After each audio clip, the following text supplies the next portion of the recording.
Hello viewers, আজকে আমরা ষষ্ঠ শ্রেণীর বীজগণিতের অনুশীলনী 4.1 এর পার্ট 4 এ আছি। এখন আমরা গত পর্বে আমরা 3 নম্বর অঙ্ক সমাধান করেছিলাম। আজকে আমরা 4 নম্বর অঙ্কগুলা সমাধান করব। 4 নম্বর অঙ্কগুলোতে আছে রাশির পদসংখ্যা নির্ণয়, রাশিগুলোর পদসংখ্যা নির্ণয়। তাহলে এখানে প্রথম রাশিটি আছে 7xy, 7xy।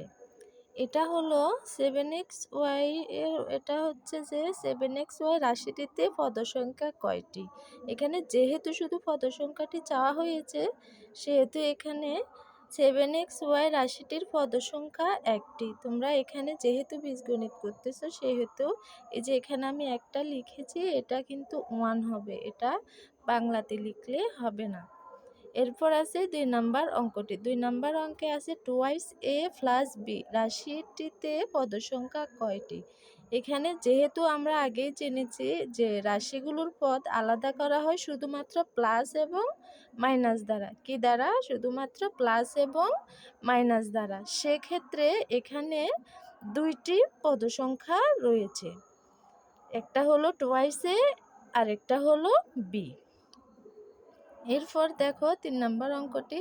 3 নম্বর অঙ্কটিতে আছে x minus 3y plus 5z রাশিটিতে পদসংখ্যা রয়েছে 3টি। যেমন x একটি পদসংখ্যা, এরপর আছে 3y এটি একটি পদসংখ্যা, এরপর আছে 5z এটি একটি পদসংখ্যা।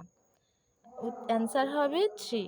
এরপর আছে 5a plus 7b into x minus 3c division Y.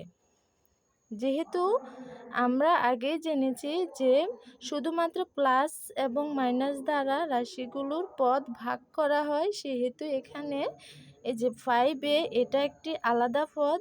এরপর আছে 7 প্লাস 7x ইন্টু বি, এটিকে কিন্তু আলাদা করা যাবে না, এটা একটা দ্বিপদী পদ, এটা হলো কি দ্বিপদী পদ। এরপর আছে মাইনাস 3c বাই ওয়াই, এটি একটি দ্বিপদী পদ। তাহলে এখানে আমরা দেখতে পাচ্ছি এখানে মাত্র পদ আছে পদসংখ্যা কয়টি, এখানে পদসংখ্যা আছে মাত্র 3টি। পরেরটা 5 নম্বর অঙ্কটাও ঠিক একই রকম। এখানে আছে x plus 5x into B minus 3y by c. এখানেও ঠিক একই রকম, যেহেতু ইন্টু এবং বাই দ্বারা পদসংখ্যা আলাদা করা হয় না, সেহেতু এখানে পদসংখ্যা রয়েছে একটি, দুইটি, তিনটি। সুতরাং x plus 5x into B minus 3y by C রাশিটিতে পদসংখ্যা রয়েছে 3টি। অ্যান্সার 3। এটা হচ্ছে এই পদসংখ্যা নির্ণয়ের নিয়ম। আজকের জন্য এটুকু। পরবর্তী অঙ্কগুলো তোমরা পার্ট 5-এ পেয়ে যাবে।